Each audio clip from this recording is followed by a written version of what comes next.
Finally going to see the battle between the ghost of Uchiha versus the soul. Okay, இந்த பேட்டில்ல யார் win பண்ணுவா அப்படின்றத பாக்குறதுக்கு முன்னாடி the legendary Madara Uchihaவோட பிரைம் நம்ம நிறைய பார்த்திருக்கோம். Mangekyo Sharingan, Eternal Mangekyo Sharingan, Ashirama Sage Mode Madara, Renegan Madara இந்த மாதிரி நிறைய வெர்ஷன்ஸ் ஆஃப் மடாராவை நம்ம பார்த்திருக்கோம். ஆனா சோலோ கிங்கோட பிரைம் நம்ம பார்த்திருக்கோமானா இல்ல. ஏன்னா இட்டாச்சிக்கு கிரானிக்கல்னஸ் இருந்தது இல்லையா? உச்சிஹா கிளான்ல இருந்த எல்லாரையும் கொன்னதுக்கு அப்புறம் அவன் ஒரு மோசமான ஸ்ட்ரெஸ் அண்ட் டிப்ரெஷன்ல இருப்பான். இதெல்லாம் தான் இட்டாச்சிக்கு இந்த கிரானிக் இல்னஸ் வரதுக்கு காரணம். இதை சிம்பிளா சொல்லணும்னா கிஷிமோட்டோ இட்டாச்சியை பண்ண நர்ஃப்ல இது ஒரு பெரிய நர்ஃப்னு சொல்லலாம். ஓகே, இப்ப இட்டாச்சி சிக்னஸ் இல்லாம இருந்திருந்தா அவனோட பிரைம் எப்படி இருந்திருக்கும் அப்படின்னு நம்ம பார்க்கணும்னா அவனோட பேஸ்மெண்ட் எப்படி இருந்துச்சுன்றத நம்ம தெரிஞ்சுக்கணும். அதை தெரிஞ்சுக்கிட்டாதான் அவனோட பிரைம் எப்படி இருக்கும்ன்றது நமக்கு தெரியும். இட்டாச்சி தேர்ட் கிரேட் ஷினோபி வார் நடக்கும்போது அவனோட ஃபாதர் ஃபுகாகு கூட வார் சைட்டுக்கு போறான். அப்போ அவன் தண்ணி கொடுத்த ஒரு ஷினோபி அவனையே அட்டாக் பண்ண வரும்போது இட்டாச்சியோட பாடி சப்கான்சியஸாவே ரியாக்ட் பண்ணி அவனை கொன்னுடுவான். அப்கோர்ஸ் அந்த எனிமி அப்போ வீக்கா தான் இருப்பான். ஆனாலும் இட்டாச்சி இதை பண்ணும்போது அவனுக்கு வெறும் 4 வயசு தான்ன்றத ஞாபகம் வச்சுக்கோங்க. இட்டாச்சியோட பிக்கஸ்ட் அசர்ட்னு சொல்ற இன்னொரு விஷயம் என்னன்னா ரியாக்ஷன் டைம். சின்ன வயசுல அவன் எவ்வளவு ஃபாஸ்ட் அண்ட் அஜைலா இருந்தான்றத நம்ம பார்த்தோம். ஆனா அதெல்லாம் வெறும் ஷேரிங்கன் அவேக்கன் ஆகிறதுக்கு முன்னாடி தான். அப்போ ஷேரிங்கன் அவேக்கன் ஆனதுக்கு அப்புறம் எவ்வளவு மேசிவா இது இன்க்ரீஸ் ஆகிருக்கும் அப்படின்னு பாருங்க. அது மட்டும் இல்லாம இட்டாச்சியோட ஷேரிங்கன் அவேக்கன் ஆனதுக்கு அப்புறம் அவனை ஃபர்ஸ்ட் டைம் நமக்கு காட்டும் போது அவன் 2 டோமே ஷேரிங்கன்ல இருப்பான். அப்போ இட்டாச்சி சிங்கிள் டோமே ஷேரிங்கனை ஸ்கிப் பண்ணிட்டு ஸ்ட்ரைட்டாவே 2 டோமே ஷேரிங்கனுக்கு வந்துட்டான்றதுதான் நம்ம பார்த்தது. இருந்தாலும் அதுல ஆச்சரியப்படுறதுக்கு ஒண்ணும் இல்ல. இந்த ஷேரிங்கன் மிராக்கிள் எல்லாம் தாண்டி இட்டாச்சி ஒரு கெனின் ஆகிறதுக்கு முன்னாடியே லீஃப் வில்லேஜோட நிஞ்சா அகாடமிக் எக்ஸாம்ல செகண்ட் ஹையஸ்ட் ஸ்கோர் எடுக்கிற அளவுக்கு ஒரு ஜீனியஸ் தான் இட்டாச்சி, ஈவன் ஒரு கெனின் ஆகிறதுக்கு முன்னாடியே. அது மட்டும் இல்லாம இட்டாச்சி சுனின் எக்ஸாம்ல தனியா பார்ட்டிசிபேட் பண்ணுவான். அதுல ஃபாரஸ்ட் ஆஃப் டெத் மிஷன் பார்த்திருப்பீங்க.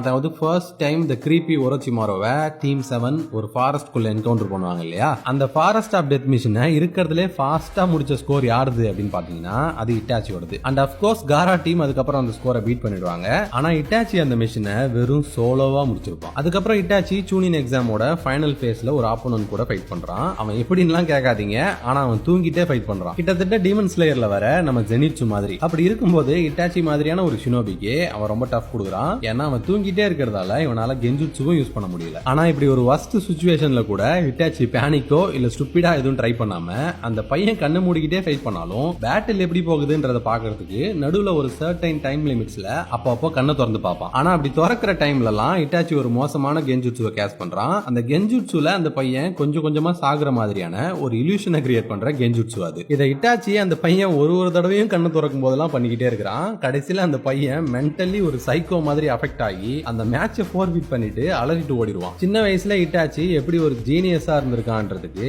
இதை விட ஒரு பெர்ஃபெக்ட் எக்ஸாம்பிள் வேணுமா என்ன? இட்டாச்சி அந்த பையனை போட்டு கொடூரமா டார்ச்சர் பண்ணிருக்கானா? ஆமா. ஆனா சூனியன் எக்ஸாம்ல பாஸ் ஆகணும் இல்லையா? சோ வேற வழி இல்ல. அந்த பேட்டில் முடிஞ்சதுக்கு அப்புறம் அங்க இருந்த மெஜாரிட்டி ஆஃப் ஸ்டூடெண்ட்ஸ் இட்டாச்சி கூட ஃபைட் பண்ணவே வேணாம்னு சொல்லி மேட்சை ஃபோர்ஃபிட்டே பண்ணிட்டு போயிடுவாங்க. அதே மாதிரி இட்டாச்சியும் ஷிசுவியும் ஒரு 13 to 15 ஏஜ் இருக்கும்போதுன்னு வச்சுக்கலாம். முகாய்கோ ஹினாட்டா அப்படின்ற ஒரு ஆம்பு பிளாக் ஆப்ஸ் கேப்டனை ஃபைட் பண்றாங்க. அவன் ஆம்பு கேப்டன் மட்டும் இல்லாம அவன் ஒரு பியாக்குகன் யூசர். சோ அவனை இவங்க 2 பேருமே ஃபைட் பண்ணிட்டு இருக்கும்போது கடைசியா அவன் ஷிசுவியோட கெஞ்சுட்சுல மாட்டி அவனோட ஸ்டொமக்கை கேச்சிட்டு செத்துருவான். ஆனா பேட்டில் ஷிசுவியால முடிஞ்சிருந்தாலும் இட்டாச்சி அப்ப அவனை ஃபைட் பண்ணலனா ஷிசுவியாலையும் எதுவும் பண்ணிருக்க முடியாது. சோ இட்டாச்சி ஒரு ஆம்பு பிளாக் ஆப்ஸோட கேப்டனையே வெறும் 13 to 14 ஏஜ்ல டிஃபீட் பண்ணிருப்பான். கிட்டத்தட்ட அது ஹொக்காகேக்கு அடுத்த கிரேட்ல இருக்கிற ஒரு ஷினோபி ரேங்கிங். சோ இட்டாச்சி இவ்வளவு ஜீனியஸ் அண்ட் ஸ்கில்டு ஷினோபியா இருக்கிறதால ஹிருசனும் டான்சோவும் அவனோட ஏஜையே சேஞ்ச் பண்ணி வெறும் 12 இயர்ஸ் ஓல்டா இருக்கும் போதே ஆம்பு பிளாக் ஆப்ஸோட கேப்டன் ஆகிறான் இட்டாச்சி. அதுக்கப்புறம் தான் உச்சிஹா கிளானோட மசாகர் நடந்திருக்கும். இட்டாச்சி கிட்ட அப்பவே மாங்கேக்யூ ஷேரிங்கன் அவேக்கன் ஆகிருக்கும். ஏன்னா ஷிசுவி இறந்ததுக்கு அப்புறம் தான் அவனுக்கு அவேக்கன் ஆகும் இல்லையா? ஆனா அந்த உச்சிஹா மசாகர் நடக்கிற டைம்ல இட்டாச்சி எங்கேயுமே அமத்தராசு யூஸ் பண்ணிருக்க மாட்டான். சூசானோவும் எடுக்கல. இன்னொரு பக்கம் ஓபிட்டோ அவன் கூட ஃபைட் பண்ணிருந்தாலும் இட்டாச்சி இதையெல்லாம் யூஸ் பண்ணல அப்படின்றதுதான் விஷயம். பட் அவனோட ஃபாதர் ஃபுகாகு அவன் கூட ஃபைட் பண்ணிருந்தா அது ஒரு மாங்கேக்யூ ஷேரிங்கன் பேட்டிலா இருந்திருக்கும். ஆனா அவர் அதை பண்ணல. சோ வெறும் 12 இயர் ஓல்டு இட்டாச்சிய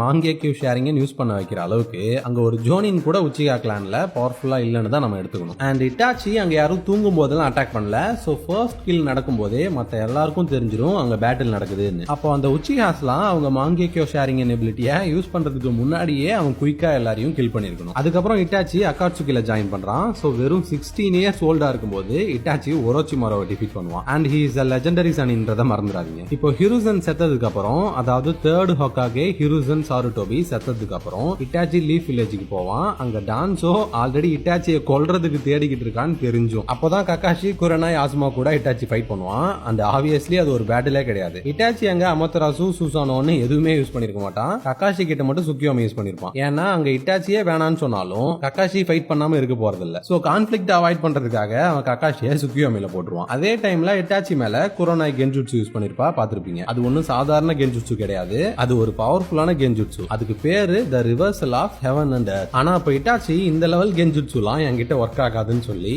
அதை அப்படியே குரோனாய் மேலே ஃபிளிப் பண்ணி விட்டுருவான். சோ இட்டாச்சியால சம்ஹவ் ஆப்போனட்டோட கென்ஜுட்சுவை அவங்க மேலே கேஸ் பண்ற எபிலிட்டியும் இருக்கு. அதே மாதிரி இட்டாச்சி யாகுரா கூட ஃபைட் பண்ணிருப்பான். யாகுரா ஒரு பெர்ஃபெக்ட் ஜின்சூரிக்கி. ஆனா இட்டாச்சி அவனை டிஃபீட் பண்ணிருப்பான். சோ சாக்ரா சிக்னஸ் இருக்க இட்டாச்சியே தேர்ட் மிசுகாகே யாகுராக்கு ஈக்குவல்னு சொல்லலாம். யாகுரா ரொம்பவே பவர்ஃபுல்லான ஷினோபி அண்ட் ஜின்சூரிக்கி. ஃபார் அன் எக்ஸாம்பிள், யாகுரா ஒரு வாட்டர் மிரரை கிரியேட் பண்ணுவான். அந்த மிரர் எந்த ஒரு பிசிக்கல் அண்ட் நின்ஜுட்சு அட்டாக்கையும் டிஃப்ளெக்ட் பண்ணி விட்டுரும். கிட்டத்தட்ட யாட்டா மிரர் மாதிரி. அது மட்டும் இல்லாம வாட்டர் மிரர்ல எனிமியோட ரிஃப்ளெக்ஷன் பட்டுச்சுன்னா அது அவங்களோட க்ளோன் ஒன்னு கிரியேட் பண்ணி விட்டுரும். அதை அவங்களே ஃபைட் பண்ண வேண்டியிருக்கும். சோ யாகுரா இருக்கிறதுலே ஸ்ட்ராங்கஸ்ட் மிசுகாகேன்னு கூட சொல்லலாம். இப்போ இட்டாச்சி அவன் அமத்தராசு யூஸ் பண்ணி தான் டிஃபீட் பண்ணிருப்பான். அது மட்டும் இல்லாம அப்போதான் அவன் ஃபர்ஸ்ட் டைம் அமத்தராசுவே யூஸ் பண்ணுவான். சோ இட்டாச்சியே அப்போ அதை பார்த்து சர்ப்ரைஸ் ஆயிருப்பான். சோ பிளாக் ஃபிளேம்ஸை பெர்ஃபெக்ட்டா ஹேண்டில் பண்ண தெரிஞ்ச இட்டாச்சி கூட கிடையாது. அண்ட் அஃப்கோர்ஸ் யாகுராக்கு இட்டாச்சி கிட்ட இப்படி ஒரு எபிலிட்டி இருக்குன்னே தெரியாது. தெரிஞ்சிருந்தா அவன் வாட்டர் மிரர் யூஸ் பண்ணிருப்பான். ஆனா இட்டாச்சிக்கே தெரியாதே, என்ன பண்ண முடியும்? அதே மாதிரி நருட்டோ யூனிவர்ஸ்லே